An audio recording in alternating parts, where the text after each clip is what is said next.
Astrologer जो मतलब वो भी डेवलपर थी लेकिन एस्ट्रोलॉजी प्रैक्टिस करती थी। और तो फिर मैं उनके पास गया तो मैंने कहा कि मेरे को बड़ा इंटरेस्ट है, आप मेरा हाथ देखिए। उन्होंने हाथ देख के मुझे कुछ कुछ बताया और डिप्रेस स्टेट में चला गया और मैंने अपने आप को लॉक कर दिया कमरे में। पार्टनरशिप ज़रूरी है या अकेले, क्या प्रेफर करोगे आप? मैं तो प्रेफर करूँगा पार्टनरशिप में, ऑल्दो जब मैंने एस्ट्रोटॉक स्टार्ट किया उस समय तो अकेले ही स्टार्ट किया था।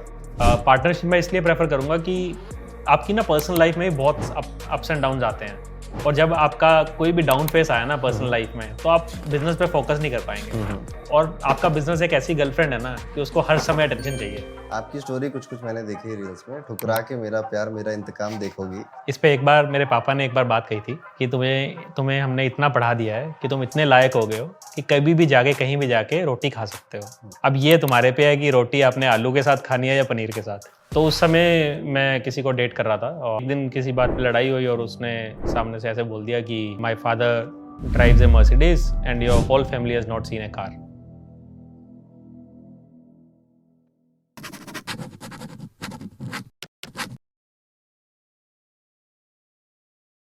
Hello and welcome to the Arun Pandit show. और आज के हमारे जो गेस्ट हैं ये बहुत खास है, मेरे लिए भी बहुत ज़्यादा खास हैं, क्योंकि हम दोनों की जो फील्ड है, काम करने का जो एक कार्य क्षेत्र है वो एस्ट्रोलॉजी है, ज्योतिष है। बस काम करने का तरीका हम दोनों का अलग अलग है। मैं एक पर्सनल इंडिविजुअल नेम के अंडर काम करता हूं और इन्होंने एक ऐसा प्लेटफॉर्म बिल्ड किया जिसमें लाखों एस्ट्रोलॉजर्स को एम्प्लॉयमेंट मिलता है, वो घर बैठकर भी अपना काम करते हैं। आप नाम गेस कर चुके होंगे अभी तक। हम बात कर रहे हैं एस्ट्रोटॉक के founder and CEO mister Puneet Gupta ji की। पुनीत गुप्ता जी मेरे साथ काफ़ी टाइम से टच में हैं, तो बिल्कुल मन में ये मत लाइएगा कि ये कोई पेड पॉडकास्ट हो रहा है। ये बिल्कुल एज अ फ्रेंड यहाँ पर आए हैं और यहाँ पर इनका आने का जो मकसद है वो बस ये है, हम लोग अपनी बातचीत के ज़रिए आपको ये बताना चाहते हैं कि एक नॉर्मल इंसान की, एक कॉमन मैन की जो जर्नी है, जो पंजाब में जन्म लेता है और धीरे धीरे एक ऐसा कंपनी बिल्ड करता है जिसकी वैल्यूएशन 500 या 600 करोड़ से भी ज़्यादा की है। ठीक है, वो एग्जैक्टली अभी पुनीत जी आपको बताएंगे वो कितनी करोड़ की है और वो पूरी स्टोरी भी समझाएंगे। इस पूरी स्टोरी के पीछे कई सारे लेसन्स आपको सीखने को मिलेंगे, क्योंकि आपकी जर्नी भी मेरी जर्नी भी हम लोगों की भी तकरीबन ऐसी ही है। हम पढ़ते हैं, कॉलेज में जाते हैं, हमारा भी मन करता है कि खुद ऐसी कोई चीज़ बना ले जाएं जिसमें कि हम उसके मालिक हों, हमारे अंडर लोग काम करें। तो पुनीत गुप्ता जी उसके पोस्टर बॉय हैं और हम यहाँ पुनीत गुप्ता जी का स्वागत करते हैं अरुण पंडित शो में। तो पुनीत जी, मैंने कल अपने जब ये पॉडकास्ट होने वाली थी तो उससे पहले अपने इंस्टाग्राम की कम्युनिटी में लोगों से पूछा कि हम एस्ट्रोटॉक के ओनर जी के साथ, पुनीत जी के साथ पॉडकास्ट करने वाले हैं, आप क्या जानना चाहेंगे उनके बारे में, या मैं किस तरह की थीम सेट करूं इस पॉडकास्ट की। तो वहां पर देखा गया 75% लोगों ने इंटरेस्ट दिखाया कि वो आपकी जर्नी, आपकी पर्सनल लाइफ के और वो जो छोटे छोटे स्ट्रगल हैं जो कई बार लोगों को नहीं पता चलते, वो एक आपको as a founder and CEO देख तक ही जानते हैं, तो वो सुनना चाहते हैं, जानना चाहते हैं। नो डाउट हम बिजनेस की भी बात करेंगे आपसे और जितना मैं आपसे निचोड़ सकूंगा इस पॉडकास्ट में निचोड़ने की कोशिश करूंगा। मुझे भी बहुत कुछ सीखने को मिलेगा आपसे। तो पुनीत जी, शुरुआत करेंगे कि आपका जन्म पंजाब में होता है और आप ग्रेजुएट करते हैं मुंबई से, अगर मैं सही हूँ तो। ग्रेजुएशन मेरी चंडीगढ़ से हुई थी। अच्छा, ओके। मुंबई में मैं जॉब करने गया था। आप मुंबई में जॉब करने गए थे। पुनीत जी, आप एक डेवलपर हैं, तो यहाँ से अपनी स्टोरी शुरू करते हैं, मुंबई से सेटअप करते हैं यहाँ से कि वहाँ पे जॉब करी आपने, क्या एज थी और उसके बाद की स्टोरी क्या है। ठीक है, तो 22 साल का था जब मेरी नौकरी लगी बॉम्बे में, और वहाँ पे मैं एज ए डेवलपर काम करने गया और वहाँ पे 2-2.5 साल काम किया एज ए डेवलपर, और फिर मुझे लगा कि कुछ स्टार्ट करते हैं। एंड अंदर से तो शुरू से था कि कुछ करना है अपना, लेकिन वो अंदर से आ नहीं रहा था कि कब छोड़ें और इतनी अच्छी नौकरी छोड़ के कैसे स्टार्ट कर लें। आपका फैमिली बैकग्राउंड बिजनेस का था? फैमिली बैकग्राउंड, हाँ कह सकते हो बिजनेस था। जैसे मेरे पापा की शॉप है, क्लॉथ मर्चेंट है वो, लेकिन इस तरह का बिजनेस नहीं था जिस तरह का मैं इमेजिन करता था। तो लेकिन हाँ, अंदर से उसकी वजह से एक इंस्पिरेशन तो थी कि मैं भी कुछ स्टार्ट करूँगा कभी। तो डेवलपर की नौकरी की 2-2.5 साल और फिर मैंने छोड़ दिया वो, और जब पैसे इकट्ठे हो गए तब मेरे अकाउंट में आई थिंक 3-4 लाख रुपए होंगे। मुझे लगा ये तो बहुत पैसा है, अब कुछ स्टार्ट कर सकते हैं। तो फिर मैंने उसको छोड़ के कुछ स्टार्ट करना चाहा एंड कुछ महीने लगाए मैंने, बहुत तरह की चीज़ें की, लेकिन कुछ भी चल नहीं पाई, क्योंकि नए नए तुम होते हो, जोश तुम्हें ज़्यादा होता है, काम अभी कम आता है। तो पहले मैंने सोचा कि दादाजी के साथ उनका आयुर्वेदा का कुछ था बिजनेस, उसको मैं बड़े स्केल पे करूँगा। तो वहाँ पे गया, दादाजी से बात की तो समझ आया कि हमारा थॉट प्रोसेस ही बहुत ज़्यादा अलग था। जैसे वो चाह रहे थे कि हर चीज़ बहुत धैर्य से की जाए, बहुत अच्छे से की जाए। मैंने कहा वो तो ठीक है, ये तो करना ही करना है, लेकिन साथ में हमें स्केल का भी सोचना है। तो वो स्केल के बारे में नहीं सोच रहे थे। मुझे लगा कि अगर मैं ऐसी चीज़ पे समय दूंगा जो कभी स्केल नहीं होगी, तो मैं छोटा सा बिजनेस करने तो नहीं बैठूंगा, उससे अच्छा तो मैं जॉब कर ही रहा था। तो फिर वो बात नहीं बनी। फिर मैंने सोचा कि अब क्या करें, तो मुझे पढ़ाने का बड़ा शौक था उन दिनों, और मैं पहले भी कॉलेज के बाद कुछ बच्चों को पढ़ा चुका था। 1-2 स्टूडेंट्स मेरे IIT गए भी थे, इंजीनियरिंग सब्जेक्ट पढ़ाते थे? इंजीनियरिंग के लिए ही पढ़ाता था। तो फिर मैंने एक इंस्टीट्यूट में बात की, वहाँ पढ़ाना शुरू किया। तो वहाँ पे पता लगा कि कुछ लोग इंस्टीट्यूट स्टार्ट करना चाह रहे थे एक अलग से। तो एक फिजिक्स के प्रोफेसर थे जो चाह रहे थे कि पूरा इंस्टीट्यूट स्टार्ट किया जाए, तो मैं मैथ्स पढ़ाता था। तो उन्होंने सोचा कि मेरे साथ मिलकर स्टार्ट कर सकते हैं, तो मैंने उनसे बात की। तो उसमें मैंने फिर बहुत मार्केटिंग में काम किया, जाके सब स्टूडेंट्स के जाके सेमिनार लिए, उनको पढ़ा के एक फ्री लेक्चर दिया ताकि आप देखें किस तरह से पढ़ाते हैं और ज्वाइन करें। तो वो कुछ महीने किया, लेकिन फिर मुझे रियलाइज़ हुआ कि इतने अच्छे तरह के स्टूडेंट्स मुझे शायद नहीं मिल रहे हैं बठिंडा में। तो अब अपने होम टाउन चला गया था बठिंडा। और फिर लगा कि यहाँ पे तो बहुत साल देने पड़ेंगे रिजल्ट लाने के लिए, और उसके बाद शायद जाके स्केल होगा। और मेरे दिमाग में स्केल का हमेशा होता था कि मैं जो भी करूँगा एक बड़ा करूँगा, मुझे स्केल दिखना चाहिए, चाहे वो स्केल करने में समय लग जाए। तो वो मुझे नहीं दिखा, तो फिर वो भी छोड़ दिया। और ऐसे करते करते क्या हुआ कि पूरा अकाउंट खाली हो गया, सब जगह पैसा लग गया, और जितने पैसे। तो अभी तक आप उतने ही पैसे लगा रहे थे जितने आपके खुद के थे, आपने कहीं से किसी से पैसे नहीं लिए थे? तो वो खत्म हो गए। तो फिर अंदर से एक जो होता है ना, बुरी फीलिंग आनी शुरू हो गई कि शायद मैं था ही निकम्मा, मैं शायद कुछ कर ही नहीं पाता, क्योंकि बहुत महीने लगा दिए थे, कुछ हो नहीं पा रहा था। तो मुझे कुछ लोग, आसपास के लोग बोलने लगे, रिश्तेदार बोलने लगे कि क्या कर रहा है तू, ये ऐसे कर रहा है, वैसे कर रहा है। तो मुझे फिर लगा कि मैं शायद हूँ ही नहीं लायक, लोगों का बातें सुन के। और फिर मैं थोड़ा सा डिप्रेस स्टेट में चला गया, और मैंने अपने आप को लॉक कर दिया कमरे में, और ज़्यादा लोगों से बात नहीं करता था, क्योंकि पूरा अंदर से आत्मविश्वास खत्म हो गया था कि मैं कुछ कर सकता हूँ। इस समय आप 24-25 साल के हैं? हाँ, मैं उस समय 24 साल का था। मुझे लगा अब कुछ नहीं हो सकता, मेरी लाइफ खत्म हो गई है, मैं इसी लायक था, जिस लायक था वहाँ पहुँच गया, और अब कुछ नहीं होगा। और अगर आपको थोड़ा सा मालूम हो डिप्रेशन के बारे में, आपको एक समय बाद ऐसा लगता है कि खुद के साथ ही सिंपथाइज करके अच्छा लगने लगता है कि तुम इतने बुरे हो, तुम्हारे साथ इतना बुरा हो रहा है। अगर तुम्हें वो अच्छा लगने लग जाए तो उस लूप में चले जाते हो आप। तो मैं उस लूप में चला गया था, और मैं सब छोड़ दिया था, कुछ नहीं करता था। और मेरे घर वाले बड़े परेशान किए, कुछ क्यों नहीं कर रहा है। तो जब बिल्कुल पैसे ख़त्म हो गए, तो सोचा कि अब क्या किया जाए। और तब समझ में, मतलब एक दोस्त ने मेरे को बातों में ले गया कि तू अपना पहले अभी जॉब कर ले, कुछ पैसे इकट्ठे हो जाएंगे, फिर छोड़ दियो। तो मैं उसकी बातों में आ गया, और मुझे लगा कि यार ये बात तो ठीक है। तो उसके बाद मैंने जॉब के लिए प्रिपेयर करना स्टार्ट किया, एंड कुछ कंपनीज़ में अप्लाई किया। और अब कॉर्पोरेट में होता गया ना कि अगर आपकी CV में थोड़ा सा भी गैप है, तो वो आपसे ये पूछते हैं कि इतने टाइम क्या कर रहे थे, और जहाँ मैं जा रहा हूँ वहाँ पे रिजेक्ट हो जा रहा हूँ। तो कोई हायर ही नहीं कर रहा मुझे। तो अब फिर नेक्स्ट स्टेप था कि जो इंजीनियर जुगाड़ लगाते हैं अपने हर तरफ से, तो मैंने क्या किया कि जिन लोगों के साथ मैंने काम किया था पिछली कंपनी में, उन सबको बोला एक को फ़ोन करके कि भाई नौकरी दिला दो, कहीं पे बात कर लो। अब वो क्या थे, सब लोग अलग अलग कंपनी में बैठे थे और सेम प्रोफाइल में थे। तो उन लोगों ने कहा कि ठीक है, हम हेल्प करते हैं। तो उन्होंने मेरा CV दिया, तो जहाँ वो CV देते थे वहाँ भी वही प्रॉब्लम कि भाई गैप है। तो फिर मैंने कहा कि तुम कहो ना थोड़ा सा कि अच्छा आदमी है, तुम्हारे साथ तो काम किया है। तो फिर वो थोड़ा सा पुश मारते थे कि नहीं अच्छा आदमी है, इसको ले लो, अच्छा काम किया था इसने हमारे साथ। तो फिर मेरा इंटरव्यू कहीं ना कहीं अरेंज हुआ, और फिर जाके कहीं पे सिलेक्शन हुआ मेरा। फिर मैंने जॉब की वहाँ पे मैंने आई थिंक 9-10 महीने काम किया, और फिर कुछ पैसे इकट्ठे हुए, और फिर से वहाँ से छोड़ दिया कुछ स्टार्ट करने के लिए। तो वहाँ से आई थिंक 2-3 लाख रुपए मैंने फिर से जोड़ लिए थे 1 साल काम करके। और फिर मैंने सोचा कि अब मैं डेवलपर हूँ, मुझे आता है डेवलपमेंट करना, तो मैं डेवलपमेंट की कंपनी स्टार्ट करूँगा। तो फिर मेरा एक दोस्त था IT दिल्ली से, तो उससे मैंने बात की, वो भी डेवलपर था। तो हमने मिलके एक IT सर्विसेज कंपनी स्टार्ट की, जिसमें हम लोगों के लिए ऐप बना के देते थे। तो उसमें क्या है कि जब एक आप सर्विसेज वाला बिजनेस करते हो, तो उसमें आपको फंडिंग नहीं चाहिए होती, क्योंकि आप पहले दिन से ही पैसा कमा सकते हो। आपने लोगों को कहा कि हम आपकी ऐप बना सकते हैं, इतना पैसा लगेगा, उनसे पैसा लिया और आपने बना के उनको दे दिया, तो उसमें आपका मार्जिन है। तो इस तरह से हमने स्टार्ट किया। तो वो 2-2.5 साल चला हमारा, एंड काफ़ी अच्छा चला, और फिर वो बंद हो गया। क्या नाम था इसका? इस कंपनी का नाम था कोडियती। कोडियती। और 2-2.5 साल चला के ये बंद हो गई। अब इसमें एक बड़ी दिलचस्प कहानी हुई जब ये बंद हुई, और उसके बाद जब मैंने एस्ट्रोटॉक स्टार्ट किया उसमें। तो जब मैं पीछे एक कंपनी में काम कर रहा था, तो वहाँ पे एक एस्ट्रोलॉजर थी, जो मतलब वो भी डेवलपर थी लेकिन एस्ट्रोलॉजी प्रैक्टिस करती थी। और मैं ऐसा आदमी था कि मुझे कोई एस्ट्रोलॉजर मिल जाए तो उसको मैं 2 गाली जरूर दे के आता था क्योंकि मैं बिल्कुल विश्वास नहीं करता था इसमें कि आप ऐसी बातें कर रहे हो पढ़े लिखे हो के, ये सब क्या है। और तो फिर मैं उनके पास गया, तो मैंने कहा कि मेरे को बड़ा इंटरेस्ट है, आप मेरा हाथ देखिए। उन्होंने हाथ देख के मुझे कुछ कुछ बताया और मैंने फिर उनको खूब मजाक उड़ाया कि आप ऐसे हो वैसे हो ये वो, और तो उसके बाद बात खत्म हो गई। अब था क्या, उन्होंने मुझे ये बताया था कि तू ये कंपनी छोड़ के कुछ स्टार्ट करेगा आईटी सर्विसेज में, आईटी में स्टार्ट करेगा और वो तेरा 2 साल बहुत अच्छा चलेगा, फिर बंद हो जाएगा। जब उसने ये कहा ना बंद हो जाएगा, तो मैंने कहा बंद क्यों हो जाएगा? तो मेरे को ऐसे लगे, अभी तो मेरे को विश्वास नहीं था उसकी बात पे, बट ये बात बोली तो मैंने पूछना था। तो कहती कुछ नहीं, बस वो तुम्हारा पार्टनर है, वो छोड़ देगा इसलिए बंद हो जाएगा। ओके। मैंने कहा ऐसा होगा अगर तो फिर मैं जॉब ही क्यों छोड़ूं? कहती नहीं, जॉब छोड़ देगा क्योंकि ये बंद होने के बाद तेरा बहुत अच्छा टाइम शुरू होगा, तो तू कुछ और स्टार्ट करेगा। तो उसने ऐसा ऐसा बताया था मुझे। अब जब ये वाली कंपनी बंद हुई तब मुझे उस लड़की की याद आई कि भाई इसने तो मेरे को ऐसे ऐसे बताया था। अंदर से एकदम से गिल्ट आया कि मैं उसका कितना मजाक उड़ाया था लोगों के सामने, और पर मुझे जब गिल्ट आया तो मैंने सीधा फ़ोन उठा के सीधा फ़ोन मिला दिया बिना कुछ सोचे समझे उनको।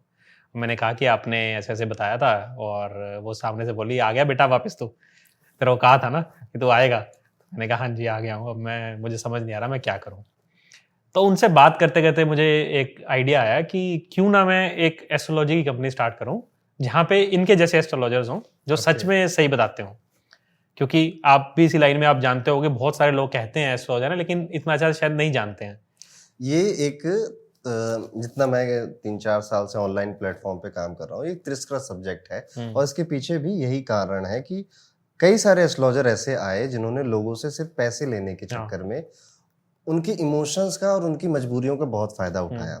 मैं नहीं कह रहा कि ये सिर्फ इसी फील्ड में होता है, ये हर फील्ड में होता है। डॉक्टर्स भी यही काम करते हैं, लॉयर भी यही काम करते हैं, बट एस्ट्रोलॉजर्स को थोड़ी स्पेशल घृणा मिलती है क्योंकि इंसान भूल नहीं पाता, ठीक है, कि वो पेन में आया था, दर्द में आया था कि यार मेरा ब्रेकअप हो गया है, और जिनका होता है बस वही समझ पाते हैं, जिनका नहीं होता वो मजाक उड़ाते हैं, ठीक है।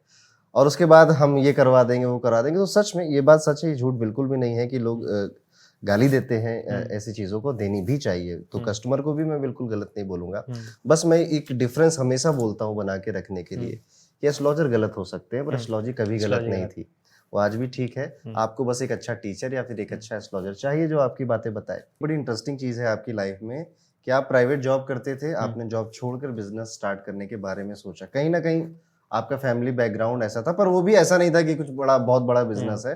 बट आज के ज़माने में लगभग मुझे लगता है हर किसी के अंदर एक चाह होती है कि यार मैं अपना बिजनेस ओपन करूंगा। वो लोग प्राइवेट जॉब कर रहे हैं या फिर कई तो गवर्नमेंट जॉब वाले के अंदर भी होता है कि यार ये रोज रोज की डेली लाइफ से हम बोर हो चुके हैं। ये ट्रांजिशन कि मैं अपना बिजनेस खड़ा करूं, उसमें फेल हो जाऊं और 1 नहीं 2 नहीं 3 बिजनेसेस या 4 बिजनेसेस में उसके बाद दोबारा खड़ा हो जाऊं, ये आपकी लाइफ में हुआ? क्या क्या मन में चलता है, क्या क्या घबराहट लगती है? आपने डिप्रेशन की बात करी, उससे कैसे डील करें, या फिर आप कुछ एक पूरा फ्रेमवर्क समझाओ हमारे ऑडियंस को कि एक प्राइवेट जॉब से आप बिजनेस की तरफ क्या क्या कब आना चाहिए और कब नहीं आना चाहिए, दोनों चीजें आप थोड़ा डिटेल में समझाएं। इस पे एक बार मेरे पापा ने एक बार बात कही थी कि तुम्हें हमने इतना पढ़ा दिया है कि तुम इतने लायक हो गए हो कि कभी भी जाके कहीं भी जाके रोटी खा सकते हो। अब ये तुम्हारे पे है कि रोटी आपने आलू के साथ खानी है या पनीर के साथ, ठीक है। तो उन्होंने कहा कि कभी भी आप अगर जॉब छोड़ दोगे तो आपको ऐसा नहीं है कि नौकरी नहीं मिलेगी, आप इस लायक बन गए हो, आप दोबारा नौकरी ले सकते हो। और ये चीज़ ना इंसान समझ नहीं पाता है। कई बार लोग प्राइवेट नौकरी में बैठे हैं, वो सोच रहे हैं कि मैं छोड़ के कुछ स्टार्ट करूं, लेकिन उनमें बहुत डर है कि यार इतनी तनख्वाह आ रही है, ये चली जाएगी, कल को नौकरी नहीं मिलेगी। लेकिन अगर वो अच्छा काम कर रहा है ना, तो उसको वही कंपनी दोबारा भी हायर कर लेगी, और उसकी कंपनी में जो लोग बैठे हैं वो कहीं और भी चले जाएंगे, वो भी हायर कर लेंगे। पर पुनीत जी, कहीं ना कहीं ये डर थोड़ा सा लॉजिकल भी लगता है। कई लोगों की पूरे परिवार उस सैलरी पे चल रहा है, ओके, पर वो उनका ड्रीम भी है बड़े बड़े, ठीक है। ऐसे केस में थोड़ा सा इसको और डीप में हम जाएंगे कि ऐसे केस में कि हम ये इन फ्रंट आके आज के जमाने में या बहुत टाइम से मैं सुन रहा हूँ फॉलो योर पैशन, सब कुछ छोड़ो बिजनेस करने आओ, पर ये इतनी आसान होती नहीं है ये चीज। हम कह तो देंगे, उन्हें सुन के अच्छा भी लग जाएगा, बट ये प्रैक्टिकल बहुत लोगों के लिए नहीं है। तो इस पे थोड़ा सा मैं आपसे जानना चाहूंगा। मैंने तो इस पे एक फ्रेमवर्क बनाया था कि मेरे अकाउंट में इतने पैसे होने चाहिए कि नेक्स्ट 6 मंथ्स तक, और मैं बिना, अगर मेरे पास 1 रुपया भी ना कमाऊं तो मेरा घर चल जाए, और दूसरा इस पैसे में से कितना मैं खर्च कर सकता हूं जो मेरा नेगेटिव में चला जाए, तब भी मेरा घर चलता रहे। तो अगर ये हो सकता है तो मैं जॉब छोड़ सकता हूँ। कितना था ये, कितने महीने तो का? जैसे मैंने पहले आपको बताया, जब पहली बार स्टार्ट किया था तो 4 1 लाख रुपए थे। दूसरी बार जब किया था तो 3 लाख रुपए थे मेरे अकाउंट में। तो उससे मैंने मैथ्स बना लिया कि मैं तो अकेला आदमी बैचलर, मेरा क्या खर्चा है, 20,000 रुपये खर्चा है रहने का, ठीक है। तो ये खर्चा होगा 6 महीने में, बाकी जितना बचा है ये मैं अपने काम पे लगाऊंगा, वहां से कुछ कमा भी लूंगा। तो मैंने तो इस तरह से 6 महीने का आप कह रहे हो कि 6 महीने का आपके पास अगर कॉर्पस है तो आपको जम कर देना चाहिए, जम कर देना चाहिए अपने आइडिया के प्रति। पार्टनरशिप जरूरी है या अकेले, क्या प्रेफर करोगे आप? मैं तो प्रेफर करूंगा पार्टनरशिप में। ऑल्दो जब मैंने एस्ट्रोटॉक स्टार्ट किया उस समय तो अकेले ही स्टार्ट किया था। पार्टनरशिप में इसलिए प्रेफर करूंगा कि आपकी ना पर्सनल लाइफ में बहुत अप्स एंड डाउन आते हैं, और जब आपका कोई भी डाउन फेस आया ना पर्सनल लाइफ में तो आप बिजनेस पे फोकस नहीं कर पाएंगे। और आपका बिजनेस एक ऐसी गर्लफ्रेंड है ना कि उसको हर समय अटेंशन चाहिए, उसको आप छोड़ ही नहीं सकते। तो अगर आप पार्टनरशिप में है तो एक और आदमी है जो देख सकता है। आपने गर्लफ्रेंड की बात करी, ठीक है, तो जब आप कोडियती स्टार्ट कर रहे थे तब भी आप बैचलर थे? हाँ। उसके बाद से आप रिलेशनशिप में आने, और रिलेशनशिप की वजह से बिजनेस में इम्पैक्ट क्या पड़ता है? सपोर्ट मिलता है या फिर एक डिस्ट्रैक्शन क्रिएट हो जाता है? वो तो डिपेंड करता है कि आप कैसे इंसान के साथ हैं। अगर आप अच्छे इंसान के साथ हैं तो वो आपके लिए बहुत बड़ा सपोर्ट सिस्टम बनता है। आपकी जो भी वाइफ या गर्लफ्रेंड होगी वो शायद आपके आधे कामों में हेल्प कर दे, और अगर आप सही के साथ नहीं हैं तो आधा अटेंशन तो वहाँ चला जाएगा, तो फिर तो आप नहीं कर पाएंगे काम। आपकी स्टोरी कुछ कुछ मैंने देखी है रील्स में, ठुकरा के मेरा प्यार मेरा इंतकाम देखोगी जैसी है, तो उसके बारे में थोड़ा सा बताएंगे। मैंने तो नहीं कभी ऐसा कहा, लेकिन हाँ लोगों ने बहुत रील्स बना रखी हैं इस पर। तो ये एक्चुअली बहुत पहले की बात है, जब मैं आई थिंक 23-24 साल का था और पहली जॉब कर रहा था। मैंने आपको ये चीज़ अभी नहीं बताई थी, आपने छेड़ दी बात कि मैंने पहली बार जॉब क्यों छोड़ी थी, कब क्या हुआ था ऐसा। तो उस समय मैं किसी को डेट कर रहा था, और तो मैं बड़ी मिडिल क्लास फैमिली से आता हूँ और वो काफ़ी अमीर फैमिली से थी। अच्छा। तो हमारा ठीक ठाक था, बट ये था कि एक दिन किसी बात पे लड़ाई हुई और उसने सामने से ऐसे बोल दिया कि my father drives a Mercedes and your whole family has not seen a car. तो चुभ गई आपको बात? वो बहुत गंदा चुभ गई। और उसके बाद हम कहीं बाहर थे और मैं बाइक पे वापस वैसे उठ के आ गया। मैं वो सुनने के बाद मैं बाइक से वापस घर पे आ रहा हूँ, और चलते चलते बाइक पे सोच रहा हूँ कि मुझे क्या करना चाहिए। ये तो नहीं सुनना चाह रहा था मैं लाइफ में कभी भी। और उस समय मैं अपनी जॉब से भी बहुत खुश था, जितनी भी सैलरी थी, और उस बात सुनने के बाद लगा कि मैं क्या कर रहा हूँ, मतलब ऐसा कोई मुझे कैसे कह सकता है। एंड वहाँ से जब तक मैं घर पहुँचा तब तक मैंने डिसाइड कर लिया था कि अब नहीं करनी नौकरी, अब कुछ बड़ा ही करना है, नहीं तो नहीं करना। और उसी बात से अगले दिन सुबह जाके मैंने रिजाइन कर दिया था। कई बार हम ना ईगो को बहुत बुरा बोलते हैं, हाँ। पर ego is a very good thing. आपके अंदर वो ईगो आपको कई बार उस नट शेल को तोड़ने पे मजबूर कर देती है, उस पोटेंशियल को जानने में मजबूर कर देती है, जो कि जरूरी है। और शायद आपके साथ वही हुआ कि आपकी ईगो हर्ट हो गई। ईगो हर्ट हो गई थी। बहुत सही, अच्छी बात है। बस ये ईगो में बैलेंस रखना आप लोग भी। एंड चलिए, ये एक अच्छी स्टोरी है आपकी लाइफ की। उसके बाद आपकी शादी कब तक हो गई? शादी मेरी अभी 2 साल पहले ही हुई है। कोई प्रॉब्लम आई शादी होने में? नहीं, ऐसे मतलब पहले आई थी। हाँ वही बताइए। तो प्रॉब्लम तो ऐसा था कि मैं काफ़ी साल तक मैट्रिमोनियल साइट्स पे था, और वहाँ पे ढूंढ रहा था रिश्ते। और मैं बिजनेस था मेरा एस्ट्रोटॉक का, और जिसके पास बात होती थी तो जैसे कई अच्छे रिश्ते लगे। तो एक बार एक बड़ा दिलचस्प किस्सा हुआ। तो किसी एक लड़की को मैंने रिक्वेस्ट भेजी, मेरे को उसका प्रोफाइल अच्छी लगी, तो वहाँ से भी एक्सेप्टेंस आ गया, और तुरंत 5 मिनट में उनके फादर ने कॉल कर दिया मुझे। तो मुझे भी बड़ा अच्छा लगा, रे वाह, 1 मिनट में बात बन गई है। तो उधर से फ़ोन आया, उन्होंने मेरे बारे में पूछा, मैंने बताया उनको, और सारी बातें हो रही हैं, बड़ा अच्छा लग रहा उनको। मेरे को लगा ये तो बन गई बात। और वो बात करते करते जब मैंने बताया कि एस्ट्रोटॉक में हूँ मैं, तो उनको और अच्छा लगा। उन्होंने शायद हमारी ऐड देखी होगी किसी सेलिब्रिटी की, और फिर बात करते करते उनको समझ आया कि मैं एस्ट्रोटॉक का फाउंडर हूँ। तो वो एकदम से पलट गए। वो कहने लगे कि आप जॉब नहीं करते हैं एस्ट्रोटॉक में? मैंने कहा जॉब ही करता हूँ, मतलब आई स्टार्टेड दिस कंपनी। तो कहता अच्छा आप बिजनेसमैन हैं? मैंने कहा हाँ। तो उन्होंने कहा कि हमने ऐसी जगह शादी नहीं करनी। उन्होंने फ़ोन काट दिया। थोड़ी अजीब बात है। मेरे साथ भी ऐसा कुछ सिमिलर इंसिडेंट है, थोड़ा अलग है, मैं बताऊंगा। मेरी भी शादी की उम्र हो चली है, ठीक है, तो मेरे घर वाले भी ढूंढ रहे हैं। अब क्या है कि कुंडली देखना तो आ गया इतना ज्यादा, तो जो भी रिश्तेदार में जितने रिश्ते आने थे, कुछ ना कुछ गलतियां उसमें निकल जाती हैं, तो मन करता है तो अभी थोड़ा सा और बेटर मिल सकता है। तो फिर मेरे ब्रदर ने हमारा प्लेटफॉर्म पे मेट्रोमोली प्लेटफॉर्म पे बनाया। तो उसमें दिक्कत ये आ रही है कि जो आ रहा है वो कह रहा है कि मैंने आपको कहीं देखा है, ठीक है, आप वही हो ना एस्ट्रोनॉट? एस्ट्रोनॉट नहीं, एस्ट्रोलॉजर, ठीक है। हाँ, अरुण पंडित जी मेरी कुंडली देख लो, ठीक है, बड़ी दिक्कत हो रही है, ये वो, आपको क्यों जरूरत पड़ गई यहाँ पे आने की, ठीक है। तो मेरे साथ ये थोड़ी डिफरेंट काइंड ऑफ सिचुएशन आ रही है। तो शायद ये एस्ट्रोलॉजर उसकी या एस्ट्रोलॉजी से जुड़े लोगों की मैरिज में ऐसी 2-3 कहानियां होनी स्वाभाविक हो जाता है। Nice, very nice. अब मैं थोड़े से कठिन सवाल पूछना चाहता हूँ आपसे, और ये कठिन सवाल मैं आपके प्लेटफॉर्म के रिव्यूज से, गूगल के रिव्यूज से उठा रहा हूँ। तो ये मेरे नहीं है, ये आपके ही जो कस्टमर रहे उनके हैं। सबसे पहला आपके लिए हार्श सवाल मेरा ये है, एस्ट्रोलॉजी से रिलेटेड आप अपने लाइफ में भी पर्सनल डिसीजन लेते हो या एस्ट्रोलॉजर से पूछ कर? ये मेरा पहला क्वेश्चन है। दूसरा मेरा क्वेश्चन आपसे ये है कि आप इस इंडस्ट्री को कितना बड़ा मानते हो, या फिर आपको कितना बड़ा दिखता है इंडिया के अंदर, और अगर पूरे वर्ल्ड को बता दें तो उसके अंदर भी? तो एस्ट्रोलॉजर से डिसीजन लेना तो मेरा थोड़ा सा डिफरेंट ओपिनियन रहता है इसमें। तो मैं क्या करता हूँ कि मेरा सारा दिन ऐसे ही जाता है किसी ना किसी प्रॉब्लम को सॉल्व करने में। ठीक है, तो अगर मुझे लगता है कि कोई ऐसा डिसीजन है जिससे लाइफ में बहुत ज्यादा बड़ा चेंज आ सकता है, और मैंने चाहे डिसीजन ले भी लिया है उसका, लेकिन मैं फिर भी 1-2 एस्ट्रोलॉजर से पूछ के उसको समझूंगा कि ये सही रहेगा या नहीं रहेगा मेरे लिए। तो जब भी कोई बड़ा डिसीजन लाइफ में होता है तो मैं एस्ट्रोलॉजर से पूछ के ही करता हूँ। कोई रेमेडीज करते हो आप?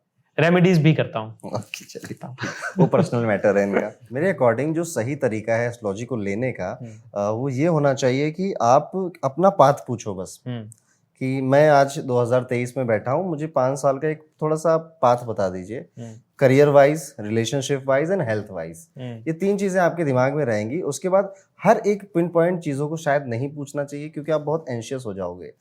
कई लोग आते हैं मेरे पास भी, वो डेथ पूछते हैं कि मेरी डेथ कब हो जाएगी, मैं पहले जाऊंगा, मेरी वाइफ पहले जाएगी। अब ये क्वेश्चन का आंसर लेके क्या करोगे? ठीक है, जब तक जिंदा हो तब भी जिंदा नहीं रह पाओगे। और मैं स्टूडेंट्स को ये कहना चाहूंगा कि इस जगह कि आप बस रास्ता पूछिए कि am I good for government job, private job, या फिर बिजनेस के लिए, मैं किसके लिए, मेरी डेस्टिनी मुझे कहाँ लेकर जाना चाहती है। ठीक है, जब आप किसी चीज की प्रिपरेशन कर रहे हो, मान लो आप एसएससी के एग्जाम की प्रिपरेशन कर रहे हो, आपका 2 महीने बाद एग्जाम है, उस समय तो आप ये क्वेश्चन मत पूछो, ठीक है, कि मेरा एग्जाम क्लियर होगा या नहीं होगा। रीजन उसके पीछे, आपको अगर किसी ने बोल दिया नहीं होगा, तब क्या करोगे? टेंशन लेके, स्ट्रेस लेके, डिप्रेशन लेकर जाओगे एग्जाम हॉल में, और बाई चांस नहीं होगा तो ब्लेम कर दोगे डेस्टिनी को।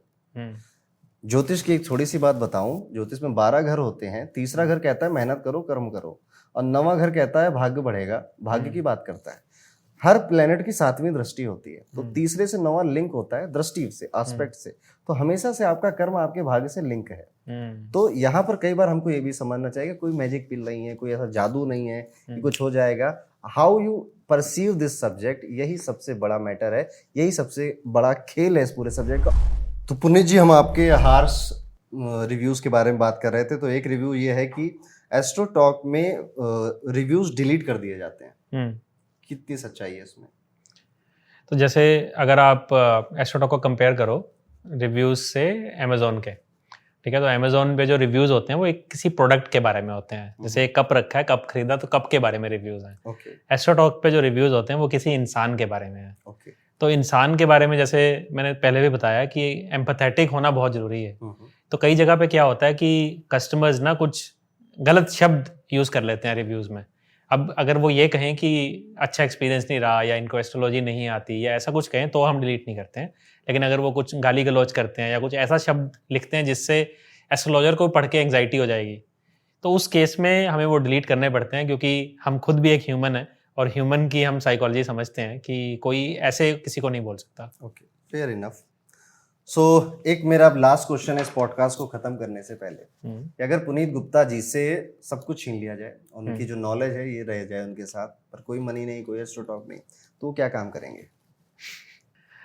मैंने ना ये देखा है, जितने भी सेकंड टाइम फाउंडर्स रहे हैं या जिसने भी स्टार्ट किया, जैसे कुणाल शाह की बात करें तो उन्होंने पहले फ्री चार्ज स्टार्ट किया, अभी क्रेड स्टार्ट किया। तो उनकी एक बेसिक फिलोसफी रहती है कि वो कुछ ना कुछ फ्री देके कस्टमर्स को अट्रैक्ट करेंगे।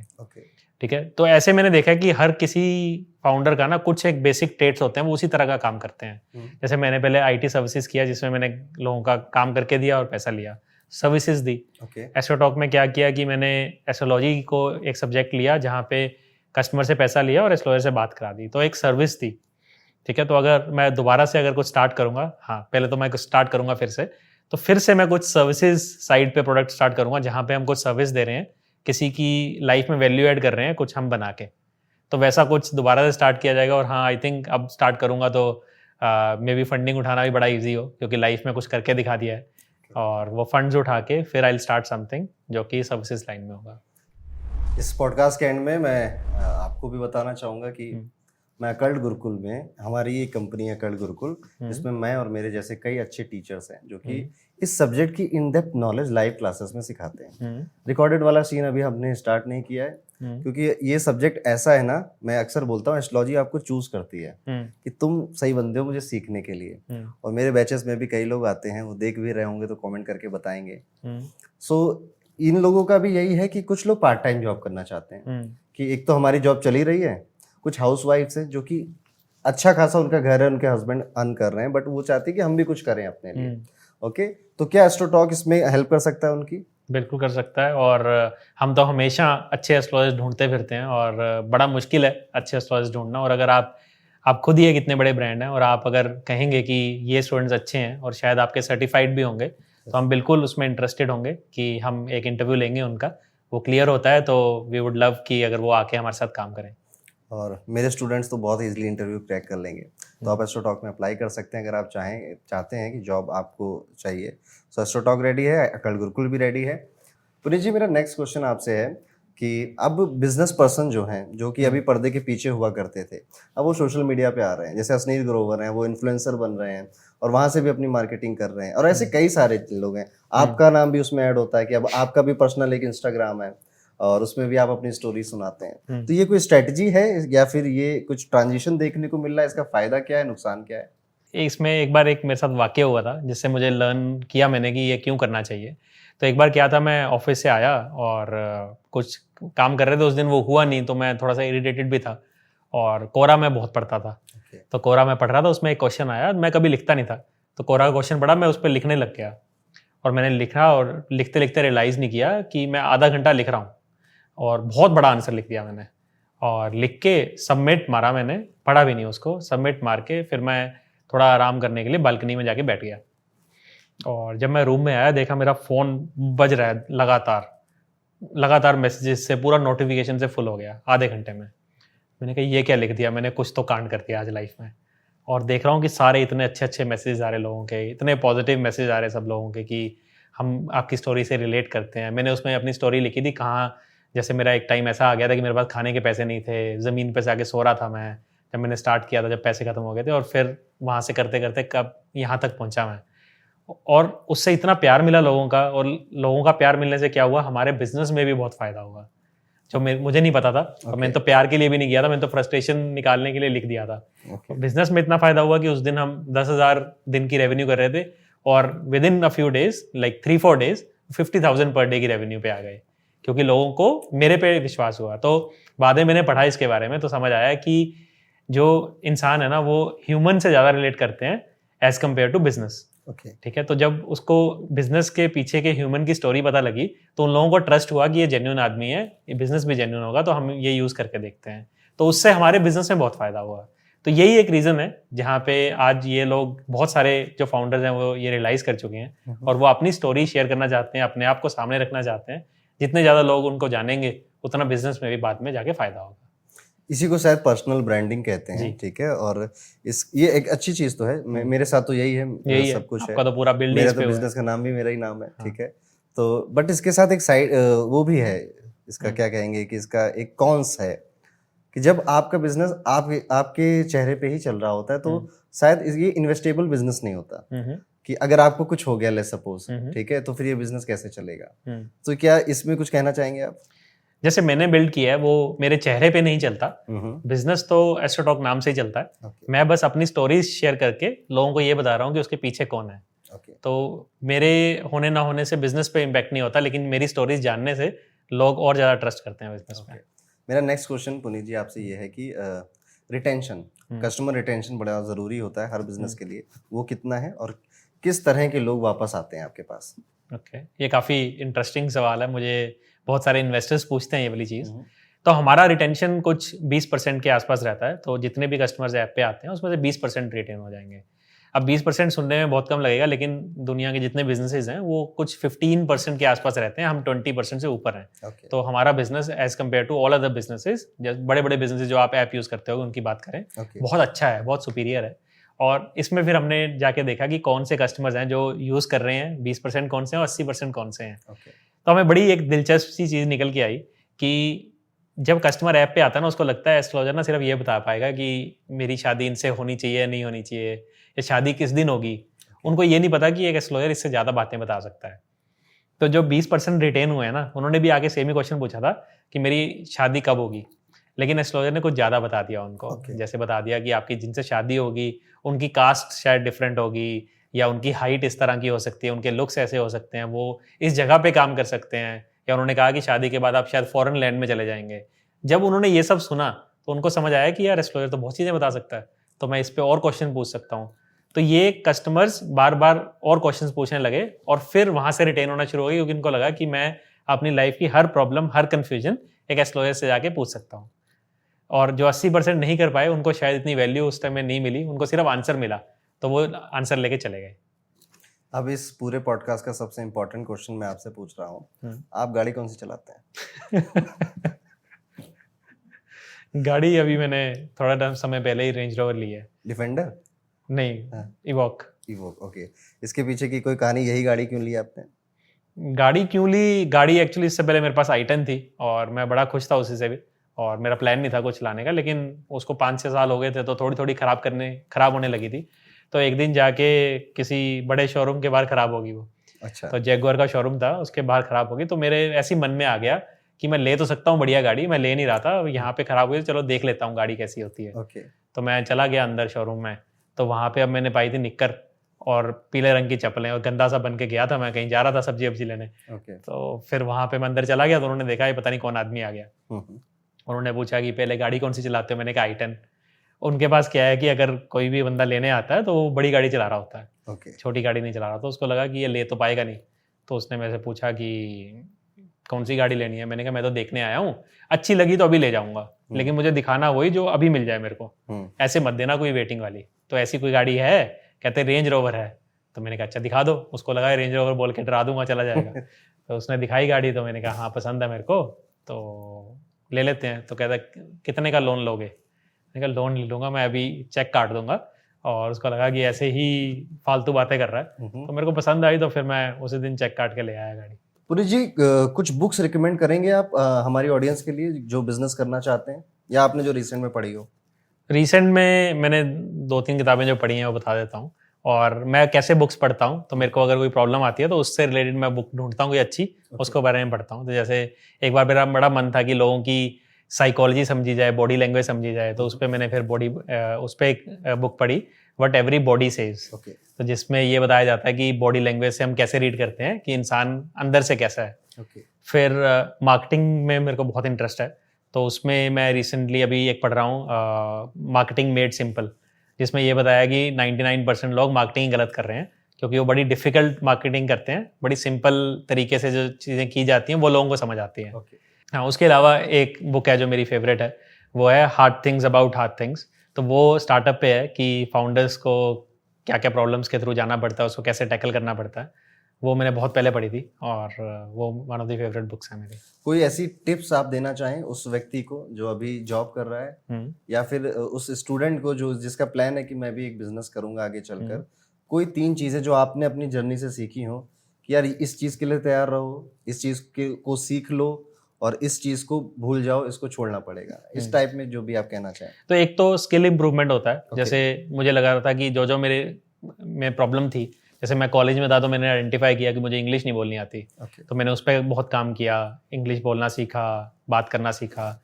तो वो स्किल इंप्रूवमेंट हमेशा करते रहना चाहिए, क्योंकि स्टार्ट शायद आप आज करें या 2 साल बाद या 10 साल बाद, लेकिन तब तक अपने आप को प्रिपेयर कर लेंगे तो बहुत अच्छा रहेगा। फिर एक चीज़ मैंने जो बिजनेस करके सीखी है कि आपको इमोशनली बहुत स्ट्रांग होना पड़ेगा, क्योंकि बहुत सारे ऐसे इश्यूज आते हैं आपके बिजनेस में कि अगर आप तब इमोशनल होके वीक हो जाएंगे तो आप टैकल ही नहीं कर पाएंगे। तो आई थिंक इमोशनली स्ट्रांग होना बहुत ज़रूरी है। या तो उसके टुवर्ड्स वर्क कर लीजिए, अगर आप नहीं हैं तो शायद आप बिजनेस ना करें तो अच्छा है। यही है मतलब जो मैं बताना चाहूँगा कि लोगों को करना चाहिए। एक क्वेश्चन मुझे और पूछना है कि आपका सबसे बुरा दिन कौन सा था? बुरा दिन तब था आई थिंक जब मैंने पहले जॉब छोड़ के कुछ स्टार्ट किया था और पैसे ख़त्म हो गए थे और मैं वापस नौकरी ढूंढने जा रहा था।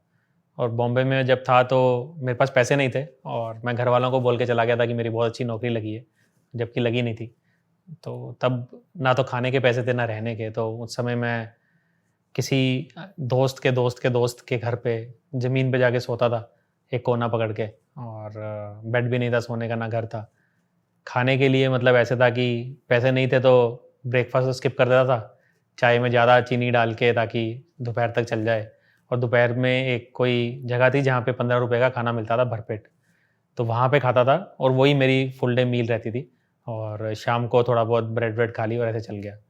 तो वो बहुत बुरे दिन थे जब मेरे को लग रहा था कि मेरे को कुछ करना है अभी, और लेकिन साथ-साथ बुरा दिन था लेकिन अंदर से बड़ी मोटिवेशन थी उस समय, जो कि अभी सुन के आपको लगेगा कि मोटिवेशन कैसे होगी। उस समय मेरे दिमाग में ये था कि इससे बुरा नहीं हो सकता, तो अभी तो बस अच्छा ही होने वाला है। तो अब बिल्कुल एंड में आ गया हूँ, इससे बाद तो बस अच्छा ही होगा। पुनीत जी, आपने कई सारे इंटरव्यूज़ दिए, पॉडकास्ट दिए हैं। एक एस्ट्रोलॉजर के साथ पॉडकास्ट करके कैसा लगा आपको? बहुत अच्छा लगा कि किसी ऐसे व्यक्ति के साथ मैं पॉडकास्ट कर रहा हूँ जिनको बहुत ज़्यादा एस्ट्रोलॉजी की नॉलेज है। कहीं और जाता हूँ वो मुझसे एस्ट्रोलॉजी के सवाल पूछते हैं, उसमें मुझे भी नहीं आते होते क्योंकि मैं एस्ट्रोलॉजर नहीं हूँ, सामने वाले को भी नहीं आते। तो हम बहुत ही ऊपर-ऊपर से बात कर रहे होते हैं। यहाँ पे जैसे मैं कोई बात कर रहा था, आप उनकी बड़ी अच्छे से इन डेप्थ तरीके से समझा पा रहे थे, तो मुझे बहुत ही अच्छा लगा। और आपसे मिलने का भी बहुत टाइम से मैं प्लान कर रहा था, मिलना चाह रहा था, तो वो भी आज सौभाग्य मिला मुझे मिलने का। अब हम लोग मिलते रहेंगे पुनीत जी। जी। आपके यहाँ पे आने से पहले हम लोगों ने बहुत प्रिपरेशन करी थी, मेरी टीम बहुत एक्साइटेड थी आपसे मिलने के लिए, और इस टीम ने आपके लिए एक गिफ्ट, छोटा सा गिफ्ट रेडी किया है। सो गिफ्ट लेकर आइए आप लोग, सर आपके लिए। सो बहुत अच्छा लगा पुनीत जी आपके साथ बात करके। हमने आपकी पर्सनल लाइफ को थोड़ा सा खंगाला, आपके एस्ट्रोटॉक की जर्नी को खंगाला। एक कॉमन मैन के लिए बहुत बड़ी बात है जो आपने अचीव करी है। डिफिकल्टीज, बैड रिव्यूज या फिर हेटरेड एक पार्ट ऑफ लाइफ है, सबको देखने को मिलता है, मुझे भी कर मिलता है, आपको भी मिलता है।